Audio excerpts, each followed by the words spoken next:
A spectacular flyover, the traditional start to France's Bastille Day parade. French President Emmanuel Macron inspecting troops before greeting his guest of honour, Indian Prime Minister Narendra Modi. The leaders watched Indian forces alongside their French counterparts on Paris's Champs-Élysées. The military display was a fitting backdrop to a raft of military deals later discussed by the two leaders at the Élysée Palace. India plans to buy more French jets and submarines. The two also promised to deepen cooperation and said they shared concerns about climate change and the war in Ukraine.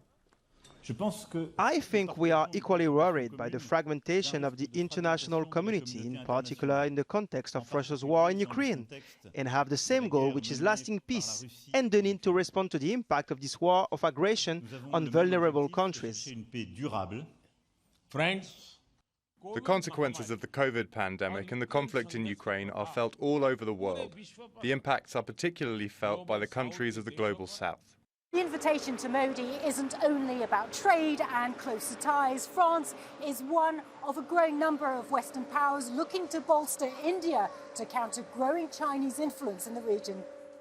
The French president's decision to woo the Indian leader, though, has angered some.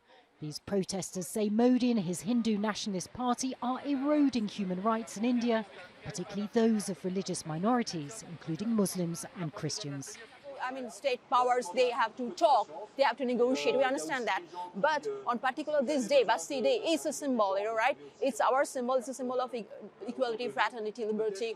And it's like Emmanuel Macron is not really respecting his own country, his own country's principles.